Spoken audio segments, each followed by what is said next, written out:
بسم اللہ الرحمن الرحیم فرمان مصطفیٰ صلی اللہ تعالی علیہ وآلہ وسلم اہل محبت کا دروشی میں خود سنتا ہوں۔ صلو علی الحبیب صلی اللہ تعالی محمد۔ عاجزی کرنا بھی عظیم سنت ہے ہمارے راشد عطاری خوابوں کی تعبیر لے کر پیش خدمت ہے، اور آپ دیکھ رہے ہیں 4 تعبیر۔ ایک تعبیر سنتے ہیں سانپ کے حوالے سے۔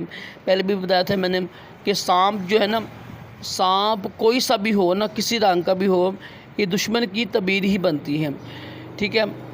پہلے میں نے خواب کی تعبیر بتائی تھی آپ کو، گھر میں اگر سانپ دیکھے تو اس کی کیا تعبیر ہوتی ہے، وہ قریبی دشمن ہوتا ہے، ٹھیک ہے۔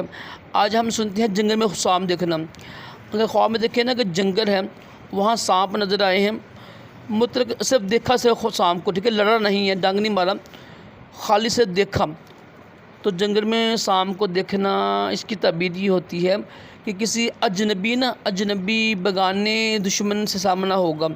تعبیر ہی بھی بری ہے، دشمن اجنبی ہو قریبی ہو کوئی بھی ہے، دشمن ہی ہوتا ہے۔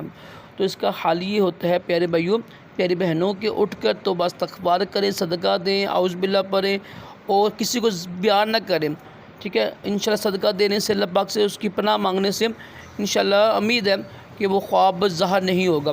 اللہ پاک سے دعا ہے اللہ پاک ہم سب کو تمام اچھے خواب دکھائے، برے خوابوں سے محفوظ رکھیں، اور اپنے پیارے محبوب علیہ السلام کی خواب میں زیارت بھی نصیب کرے، آمین۔